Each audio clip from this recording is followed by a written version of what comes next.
একবার ঘর থেকে বেরিয়ে এসো না।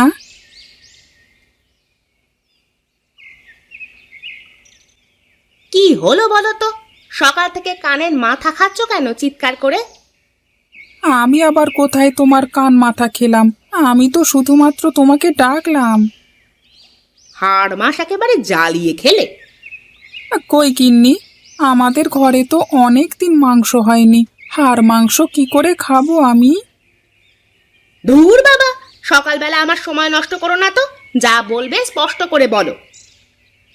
আহা বউ, তুমি রেগে যাচ্ছ কেন? ঘরের ভেতর থেকে আমার কাঁচিটা নিয়ে এসে দাও। তা সেটা আগে বললে কি হতো? এতক্ষণ ধরে আমার সময়টা নষ্ট না করলে বুঝি তোমার হয় না? একে তো কোনো কাজ করো না ঠিক করে। এত বড় কথা বলতে পারলে গিন্নি? থাক, আর নাকে কেঁদো না। তোমাকে কাঁচিটা এনে দিচ্ছি, কাজে গিয়ে আমাকে উদ্ধার করো।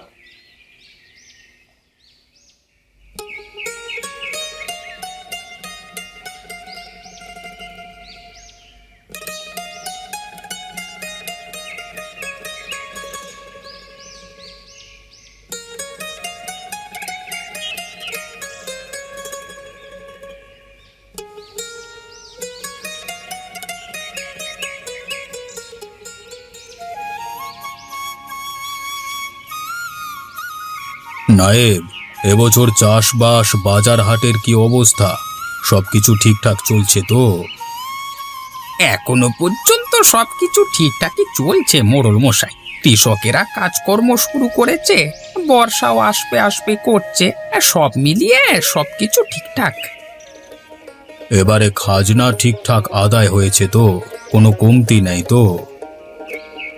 মোড়ল মশাই, গ্রামের দু একজন তো খাজনা দিতে একটু ইতিউতি করে, তা বলে যে খাজনা একেবারে উসুল হয়নি সে কথা আপনাকে বলবো না। আপনি খামোকা চিন্তা করবেন। খাজনা ঠিকঠাক দিলে ওদেরই মঙ্গল। আমি তো আর নিজের জন্য সবকিছু করছি না। এই রাস্তাঘাট, জলের কল ইত্যাদি এসব তৈরি করতে আমাকে তো যথেষ্ট টাকা পয়সা খরচ করতে হয়, তাই না? সে তো বটেই মোড়ল মশাই, আপনি এই গ্রামের জন্য যা করছেন তা ভোলবার নয় মোড়ল মশাই। প্রজাদের কাছে আপনার এই জন্যই অনেক সম্মান। সবাই আর সম্মান করে কই বলো? অনেকে তো শুনেছি আমার পেছনে অনেক রকমই কুৎসা করে। সে একটু আধটু ওরকম লোক তো থাকবেই মোড়ল মশাই, ওদের কথায় খারাপ মনে করলে হয় না। নায়েব, তোমার কথায় আমি খুব খুশি হয়েছি। তোমার কিছু বকশিস প্রাপ্য। এই নাও নায়েব, তোমার বকশিস। হ্যাঁ, সবই আপনার ইচ্ছা মোড়ল মশাই।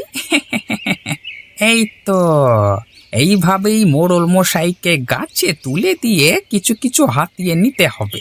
আর ওদিকে তো গ্রামের উন্নয়নের টাকা থেকে আমি মাল করিয়ে সরাচ্ছি। ব্যাস, এইভাবে চললে আমাকে কিছুদিনের মধ্যে বড় লোক হওয়া থেকে আটকাবে কে?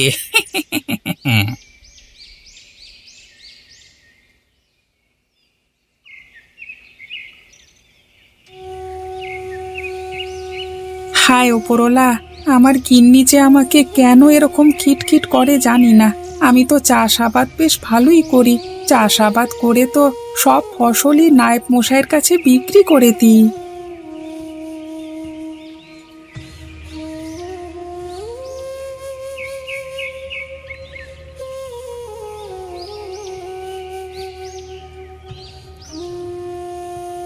কি হারান্দা, এখানে এই সময় মন মরা হয়ে বসে আছো কেন? বউ কি আবার কথা শুনিয়েছে নাকি? তুমি আমাকে দেখে কি করে বুঝতে পারো বলো তো নগেনদা? বাবা, আমার মতো চোখ কান চাত্তার হয় না। সাধারণ মানুষেরা যেটা বুঝতে পারে না সেটা আমি অনায়াসেই বুঝতে পারি। হ্যাঁ, যেমন তুমি আমাকে দেখে বুঝলে যে আমার গিন্নি আমাকে কথা শুনিয়েছে। একদমই তাই।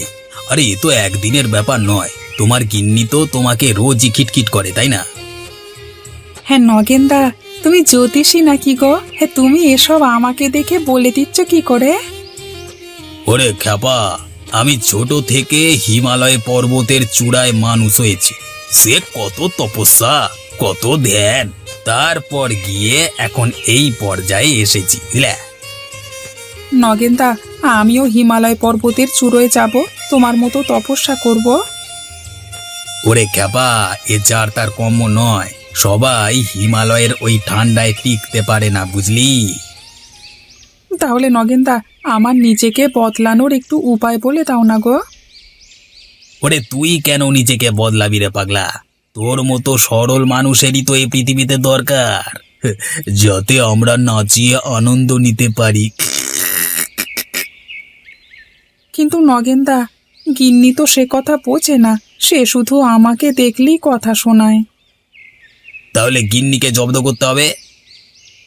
সেটা কি করে করব? তাহলে শোন, আমি যেরকম বলছি আজকে থেকে সেরকমই কর, ঠিক আছে?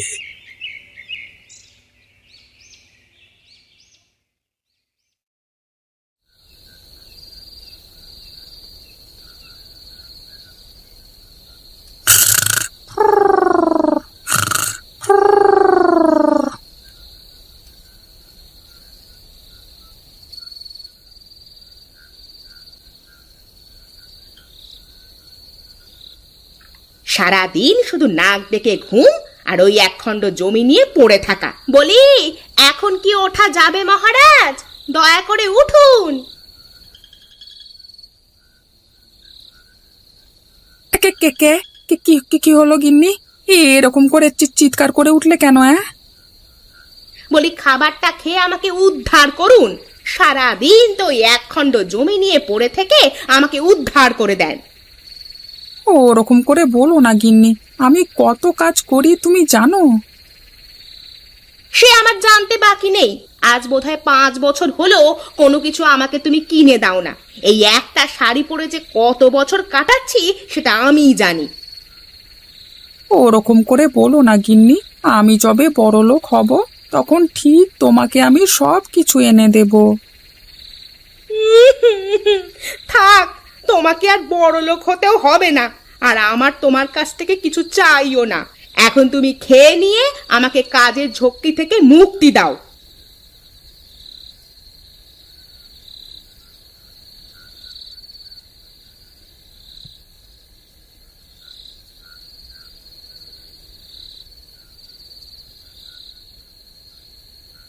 এই তো সুযোগ, নগেনদার কথা মতো এইবার আমাকে গিন্নিকে জব্দ করতে হবে। এসব কি ছাইপাশ রান্না করেছো গিন্নি? আমাকে দেখে কি তোমার মানুষ মনে হয় না? কেন গো, কি হলো? কিছু নুন ঝাল বেশি হয়ে গেছে নাকি?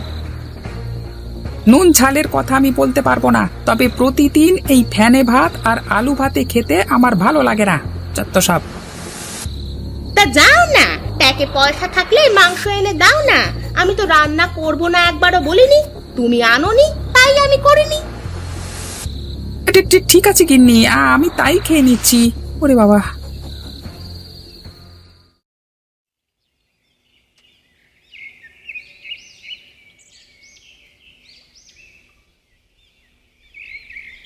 আমার দ্বারা গিন্নির মুখের উপর কথা বলা হবে না নগেনদা। তুই একেবারেই একটা গর্দভ ভিতু। ঘরের মেয়ে মানুষকে ভয় পেলে চলবে? তুমি যাই বলো নগেনদা, আমার কিন্তু মনে হয় গিন্নি আমাকে খুব ভালোবাসে, না হলে আমি কোনোদিন কিছু তাকে দিতে পারি না, তাতেও সে আমার সাথে আছে। কিন্তু তোকে যে উঠতে বসতে কথা শোনায় তার বেলায়। সেটা আমি হলে আমিও শোনাতাম। আমি বাড়ির একমাত্র পুরুষ মানুষ, আমি যদি ভালো করে টাকা পয়সা রোজগার করতে না পারি তাহলে চলবে কি করে? না না না, কিছু দিনের মধ্যে আমি তোর কপালে ভীষণ বিপদ দেখতে পাচ্ছি রে বাছা। না না, তোকে আর কেউ বাঁচাতে পারলো না। বিপদ হতে আর কি বাকি রয়েছে নগেনদা? বাকি যেটুকু হবে সেটুকুও না হয় সয়ে নেব। তুমি বসো নগেনদা, আমি বাড়ি যাই।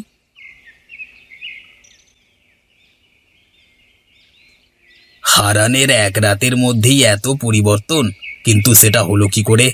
সাধে ওকে সকলে বোকা বলে বেড়ায়। আচ্ছা, আজকে রাতের মধ্যেই এর একটা হেস্ত নেস্ত করে ছাড়তে হবে।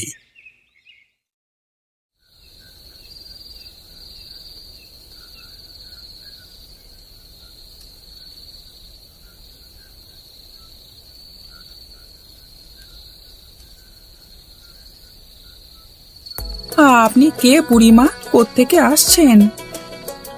আমি আসছি সেই বহু দূর থেকে। তোমার কাছে এক গ্লাস জল হবে বাবা? গিন্নি তো নেই, পুকুর ঘাটে গেছে। আপনি বসুন, আমি জল এনে দিচ্ছি।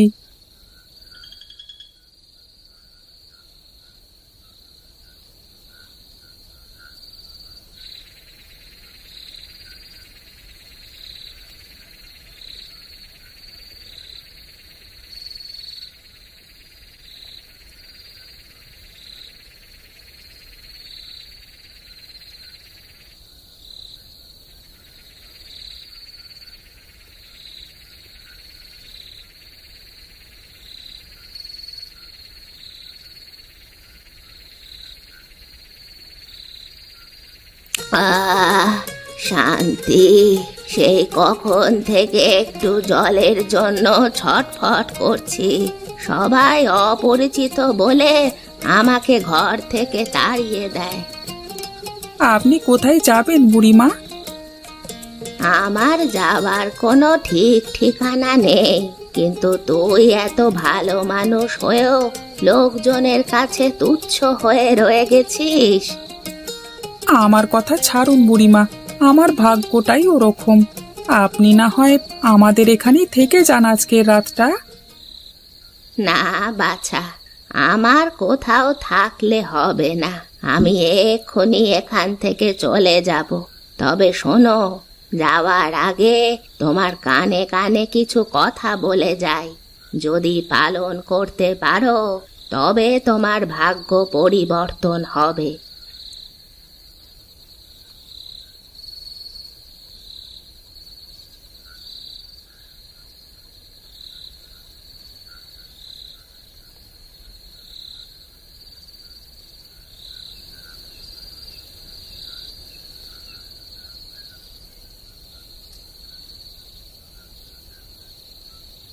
কি গো, তুমি এখান থেকে কোথাও যাওনি তো?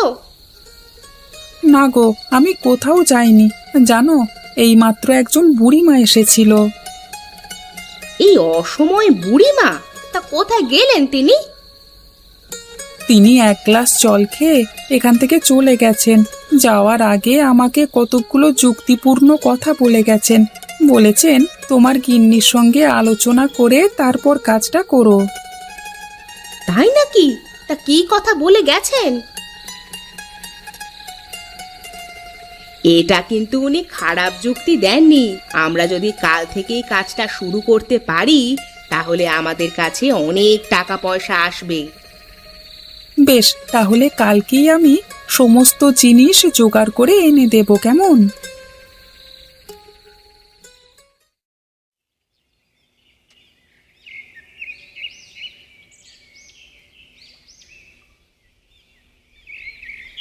গিন্নি, গিন্নি বেরিয়ে এসো গিন্নি, আমি হোগলা পাতা নিয়ে চলে এসেছি।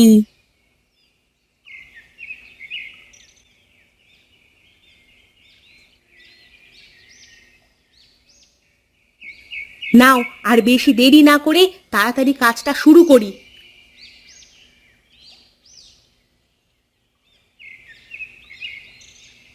গিন্নি, আমরা এই চাটাইগুলো বিক্রি করতে পারবো তো? পারবো, অবশ্যই পারবো। তুমি আমার ওপর বিশ্বাস রাখো। আজকের জন্য এই যথেষ্ট। এরপরেই চাটাইগুলো গ্রামে গ্রামে ঘুরে বিক্রি করে আসি, চলো।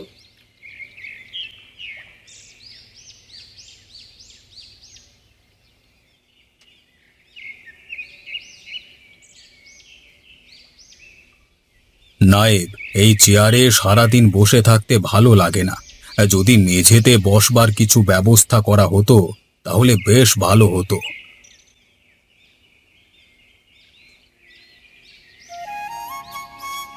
এই যে মোড়ল মশাই, আমরা আপনার জন্য এনেছি হোগলা পাতার চাটাই। এই চাটাই মেঝেতে বিছিয়ে আপনি হাত পা ছড়িয়ে শুয়ে থাকলে আপনার সারা শরীর থেকে ক্লান্তি দূর হয়ে যাবে।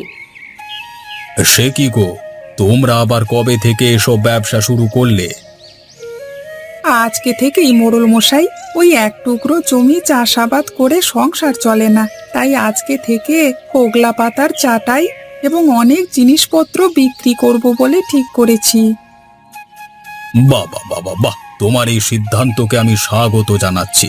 গোটা গাঁয়ের লোক তোমাকে বোকা চাষি বলে, কিন্তু আজকে তুমি যে সিদ্ধান্ত নিয়েছো সেটা সত্যিই অনস্বীকার্য।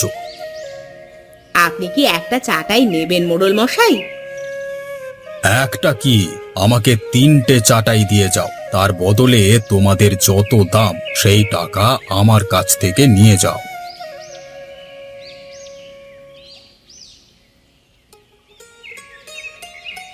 আমরা তাহলে চলি মোড়ল মশাই, আপনি ভালো থাকবেন।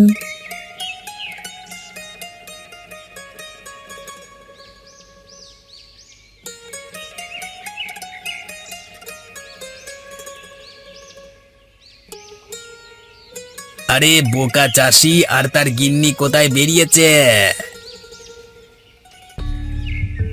নগেনদা, তোমার তো কোনো কাজকর্ম নেই, সারাদিন এই বটতলায় বসে লোকজনের সংসারে আগুন ধরাও, তাই এই চাটাইটা আমাদের তরফ থেকে তোমাকে উপহার দিলাম। এটা হোগলা পাতার চাটাই, এটা পেতে বসো বটতলায়, কেমন? অজান্তে পিঁপড়ে এসে কামড়ে দিয়ে যাবে না।